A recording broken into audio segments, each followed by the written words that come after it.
Nice to be here. And I'd like to thank you, Robert, for inviting me to deliver a keynote before this year's awards ceremony. It's a real honor, and I'd like to congratulate in advance this year's new RCA members and awards recipients as well. Because I realize the keynote is is within the realm of that context. So.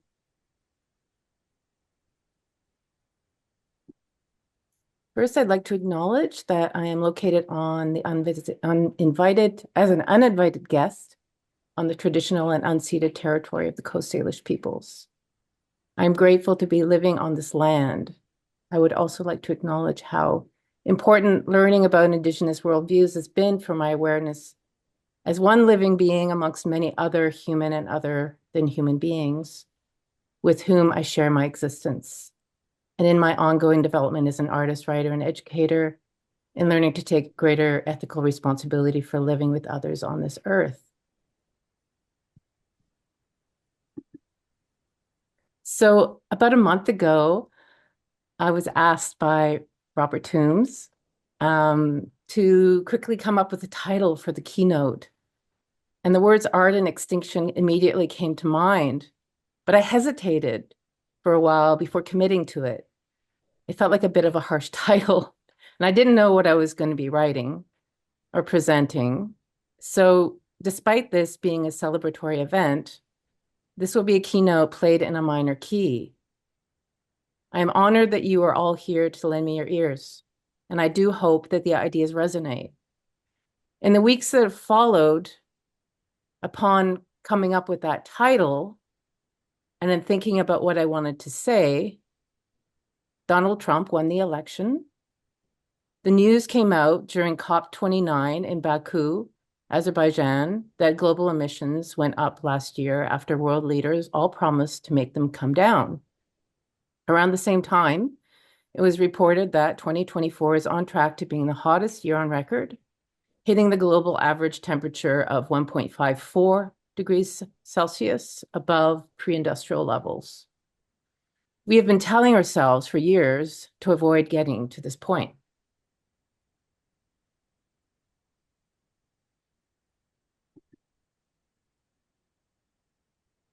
Last week, my friend Michelle and I were out in the yard putting together a burn pile. We heard a swooshing sound and looked up to see an owl flying overhead. It's so rare to see them in daylight. It was like a portal opening up onto another dimension. I said, "That looks like a spotted owl." Of course, this was pure fantasy. Northern spotted owls are smaller than the ones we saw. There are only 2 northern spotted owls left living in the wild in British Columbia. The owl we saw was its non-native competitor, the barred owl.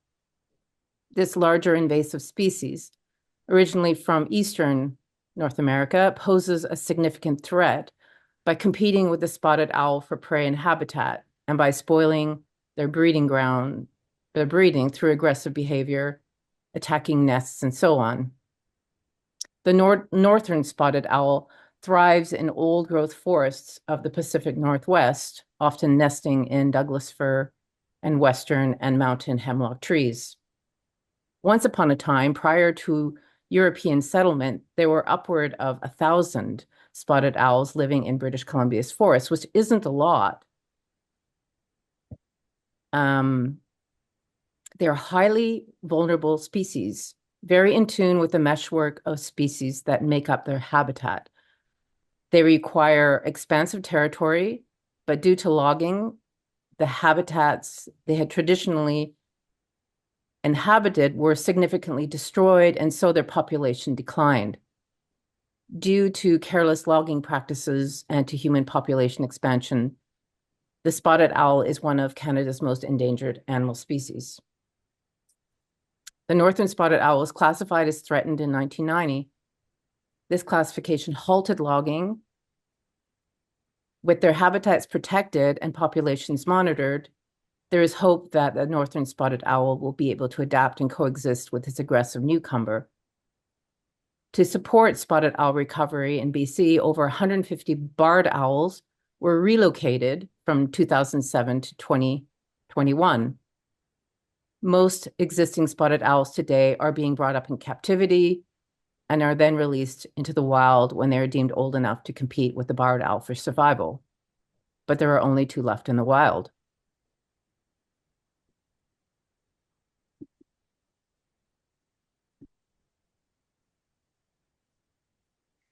"200,000 to 300,000 years ago, Paleolithic early humans hunted mostly aurochs, prehistoric cows.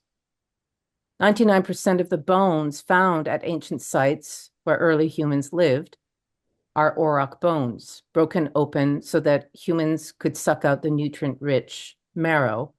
By the time Paleolithic humans were drawing aurochs on cave walls, the aurochs were probably almost extinct. Drawing the aurochs could have been a way of trying to bring the aurochs back, a way of communicating with animal deities through this drawing ritual. Had these early humans inadvertently been decimating the aurochs to extinction?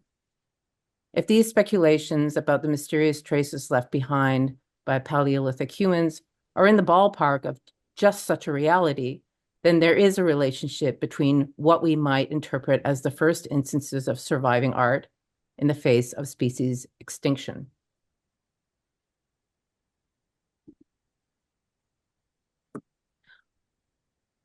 I'm interested in the ontological status of the art object. While I acknowledge that everything is related to everything else, there is still the issue of how the art object can be understood as autonomous from its maker and continues to exist after they die.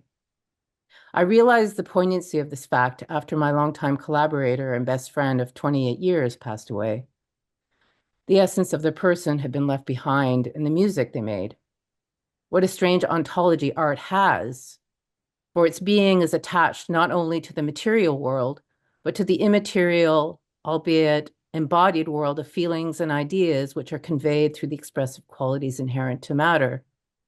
Art comes to exist from the confluence of the artist's body-mind as it expresses itself using chosen materials and instruments. The art object is no ordinary object. It is infused with the affect generated by the manipulation of extracted earthly materials and the energy channeled into them by the artist's body-mind. Every artistic creation left behind becomes a materialization of time, space, matter as it passed through the hands and mind of a person, leaving behind a trace of what it felt like and meant to be in the world, as well as leaving behind a record of a past time, space of being that no longer exists. Through art historical memory, through art, historical memory is thus kept materially alive. To care for these images and objects is to keep histories and stories and ideas and feelings and knowledges alive.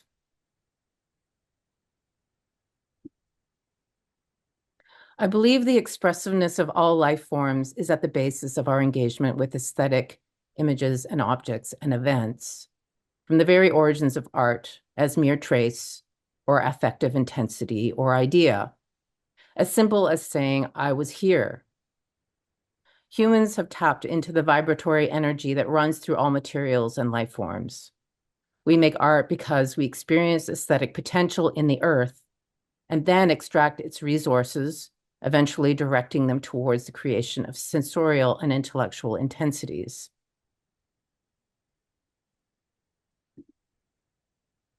I'm inspired by philosopher Elizabeth Gross's writings on art and nature, especially in the first chapter of her book, Chaos, Territory, Art. She writes, art and nature share a common structure and have excessive and useless production. Art and nature share a common structure that have excessive and useless production. Production for its own sake, production for the sake of profusion and differentiation. Art takes what it needs, the excess of colors, forms, material from the earth to produce its own excesses, sensations, with a life of their own, sensation as non-organic life.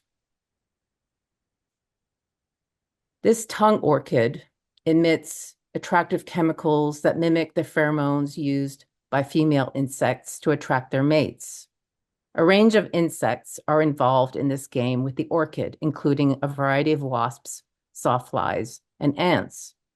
This olfactory deception is supplemented by visual and tactile deception. The orchid looks and feels, to the male insect at least, like a female.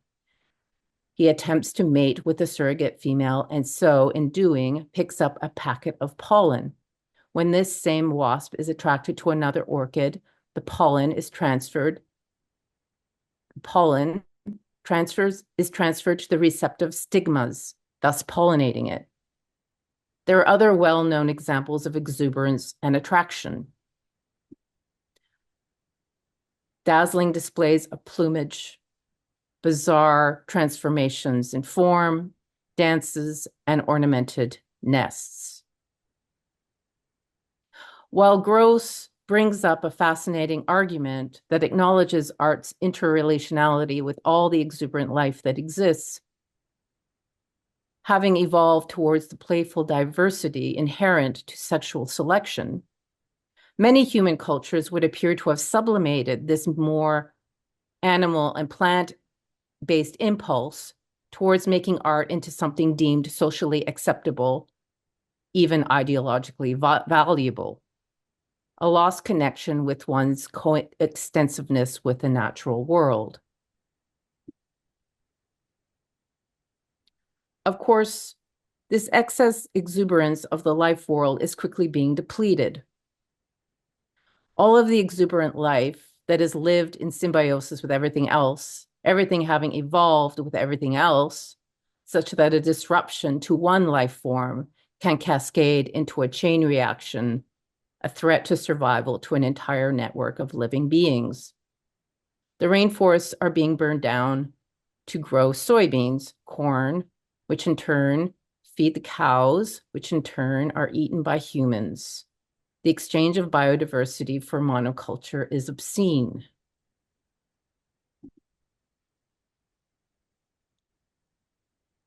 I probably don't need to remind you of the Anthropocene debate, how hubristic it is for scientists squarely inheriting the legacy of white patriarchal supremacy, calling the current geological epoch we are living through anthropos, Greek for human. The idea behind the new geological epoch being named this way means that humans themselves has altered the earth and its atmosphere to such an extent that everything is changing, tipping dangerously towards a sixth extinction event. By naming our geological epoch the Anthropocene, it places all-encompassing blame of the disruption of the Earth's ecosystems on humans in general. In A Billion Black Anthropocenes or None, Catherine Yusuf writes, the Anthropocene might seem to offer a dystopic future that laments the end of the world. But imperialism and ongoing settler colonialisms have been ending worlds for as long as they have been in existence. The Anthropocene as a politically infused geology and a scientific popular discourse is just now noticing the extinction it has chosen to continually overlook in the making of its modernity and freedom.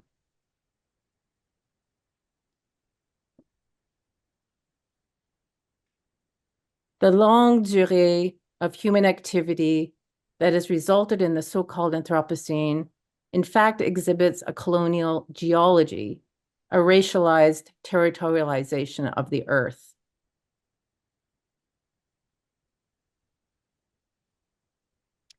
First, the decimation and displacement of indigenous peoples from their lands and dispossession of their place thought and worldviews, and then the transatlantic trade of African slaves to the so-called New World to work the plantations and mine the earth.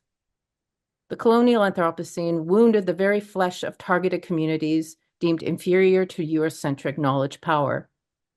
Entire ecosystems were sacrificed to plant crops and mine minerals, poisoning the water and the land as a result, creating the machines that consumed the fossil fuel energy, that heated up the planet, that killed off the biodiverse life, that can't adapt fast enough to the changes in climate.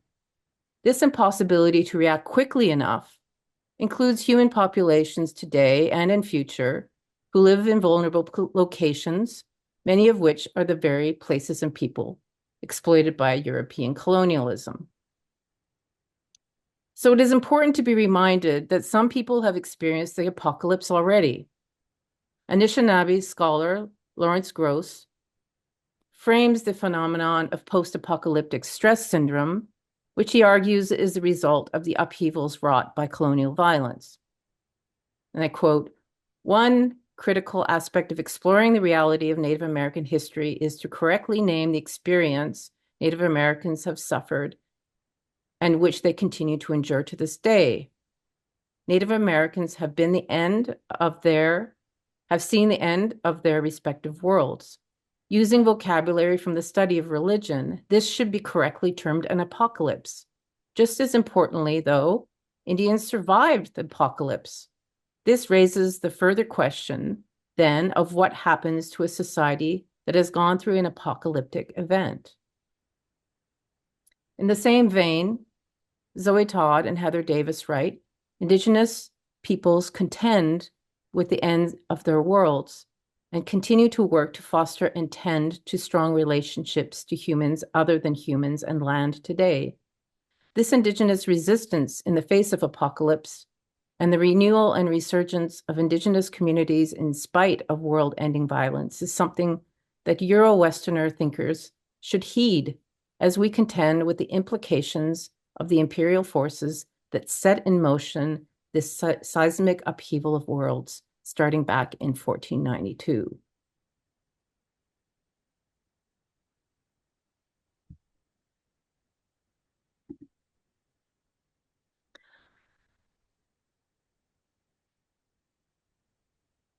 While my work was brewing and manifesting itself in an ecological turn for several years, my artwork really took a turn towards the ecological, probably around the time of the oil drilling rig Deepwater Horizon, which operated in the Gulf of Mexico, exploding and sinking, resulting in the death of 11 workers on the Deepwater Horizon and the largest oil spill in the history of marine oil drilling operations. 4 million barrels of oil flowed from the damaged Macondo well over a 3-month period before it was finally capped on July 15th, 2010. During that time, I would often go into the live feed to watch the oil gushing out of the well into the ocean as a way to feel the magnitude of the disaster, to feel it at the forefront of my mind. It was around this time that my research was more seriously turning towards the ecological. And it was in this year, the same year, that Jane Bennett's book, Vibrant Matter, came out, which offered much insight into the liveliness and agency of matter of all kinds, inert and organic. In his book, Fireweather, John Vaillant calls our era that began with the Industrial Revolution the Petrocene, the co-adaptive, co-evolutionary path we have carved out with petroleum, this life-giving, life-destroying element that we have come to live under with. Industrial humans harnessing the incredible power of ancient fossil fuels, all of this compressed energy that is ancient plant life, in particular, mostly, over the past few centuries, in the blink of an eye, compared to the Earth's geological timescale, this material has claimed mastery over the world, this through burning it and altering the global climate system so dramatically as to be triggering a mass extinction event. Tourism has escalated. Few seem to bat an eye at the excesses.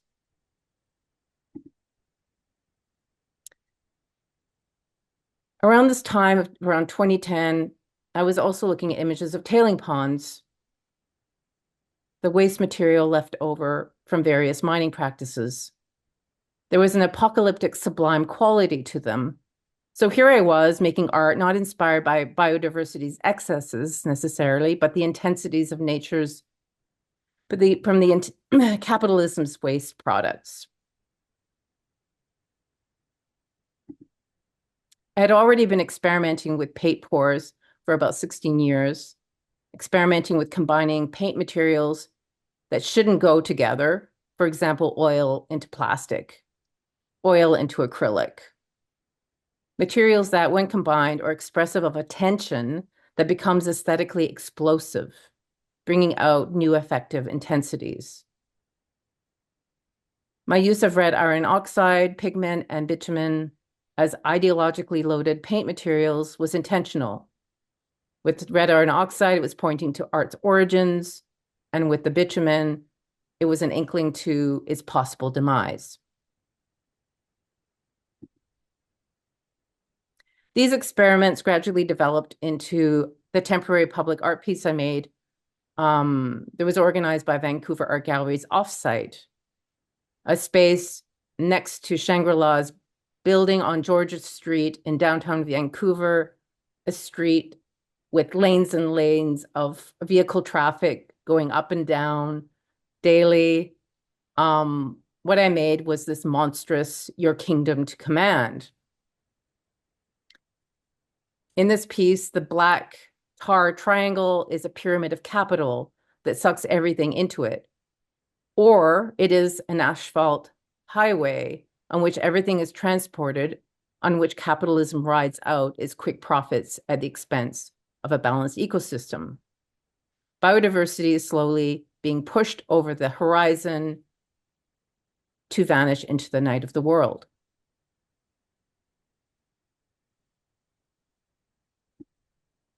The tailing pond-like forms are actually silhouettes of animals, plants, fungi, and microorganisms.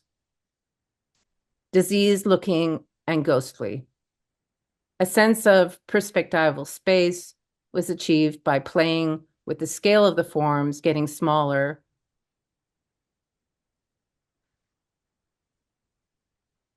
as they got closer to the horizon line. But the landscape might also turn into a subterranean zone where living or dead things lie underground.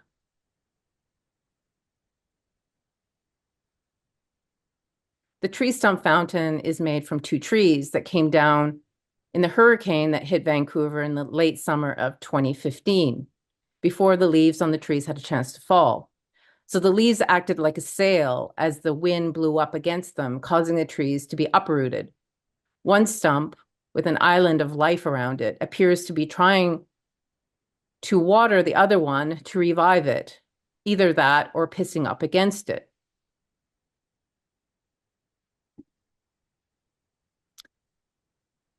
Around this time period, I was also collecting video footage in the ocean, which was to become the video Mal de Mer, which means seasick in French. Over the course of 1 year, I threw a GoPro camera under the Sturdy's Bay dock on Galiano Island in British Columbia. The camera captures a shifting underwater seascape, life forms changing in accordance with seasons, currents, and fluctuations in marine life cycles. The camera's point of view is imagined as that of a sea creature swimming through the habitat. So the accompanying text represents the sea creature, this inner voice of a sea creature that we don't know what it looks like, but is kind of understood as being there based on the rolling text, the scrolling text, and by the point of view of the camera itself. So we see this creature, we don't see it, but we experience what the creature sees from the moment it emerges into consciousness to its anticipation of an imminent death from toxicity. The initial impetus of the work was to provide a meditation on the fragility of the world's oceans due to humans' reckless disposal of chemicals the ocean treated basically like a toilet. However, in the footage I captured over a 12-month period, the ocean appears marvelous and abundant in life, despite the looming human presence in the forms of creosote pilings, a boat, abandoned traps, and so on. What is captured on video is sea life having adapted to human industry, a kind of eco-romantic ruin. Now, Robert Toombs was talking about the show that he curated with Ginny Yu and myself. My work was called Flog and Pelt.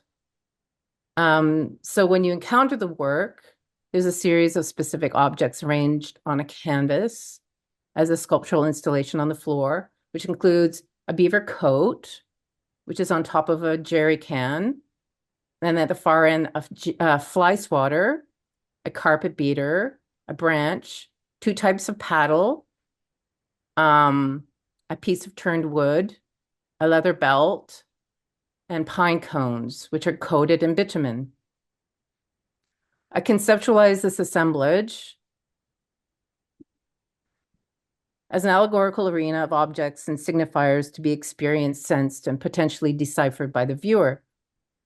The work might seem museological, like tools or instruments or weapons laid out in an anthropological exhibit. The work is a site-specific installation. I was invited by Robert Toombs to exhibit my work with Ginny Yu under the title The Painted Object at Upper Gallery on Sussex Drive in Ottawa, a place where the Gatineau, Ottawa, and Rideau rivers meet.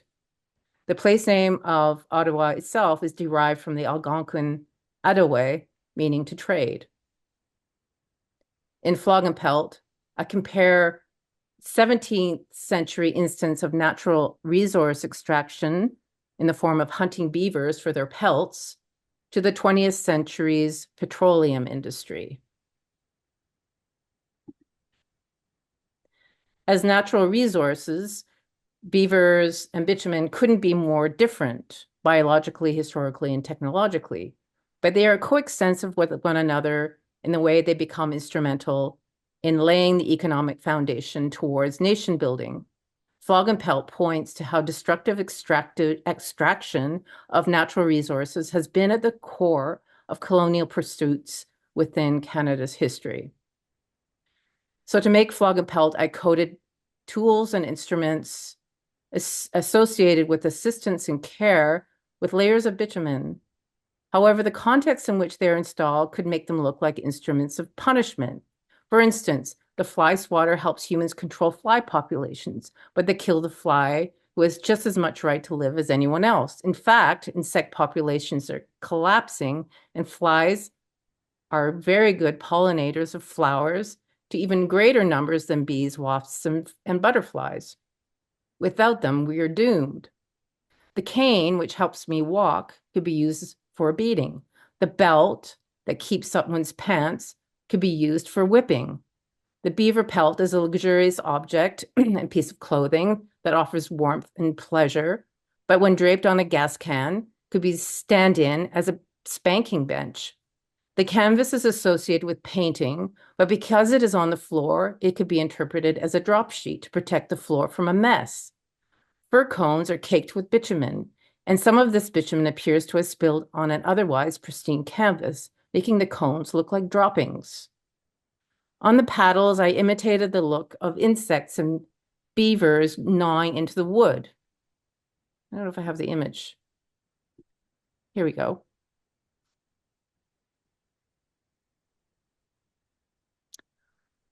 I coated one paddle blade with burlap and layers of bitumen in order to imitate a beaver tail, and then I gnawed at the lower end of the shaft in order to give the appearance of a beaver attempting to release the tail from its use as a paddle.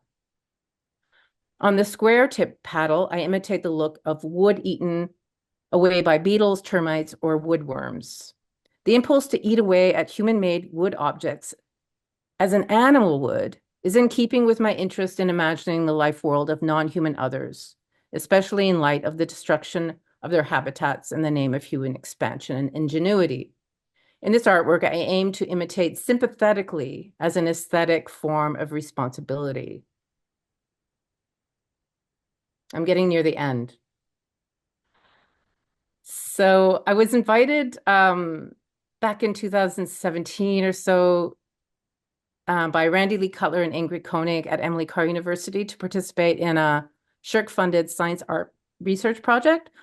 The result of my conversations with artists and physicists about the concept of antimatter in physics was this painting series called Dirty Clouds. I don't want to enter too much into detail about the paintings and all the meanings behind it, except to point out that many of the paintings contain the worm as protagonist in them. I use the worm as this creaturely reimagining of an alchemical symbol, the Ouroboros, as a worm eating its own tail, but also the worms forming a caduceus, symbol of healing.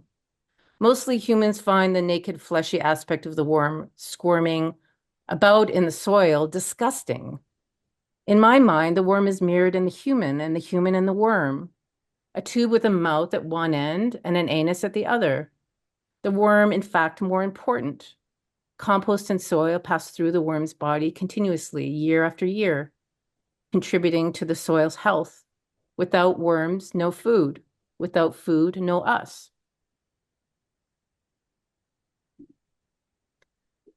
Last spring, I was invited by curator Jessie Birch, and I'm Art Gallery, to develop a performance.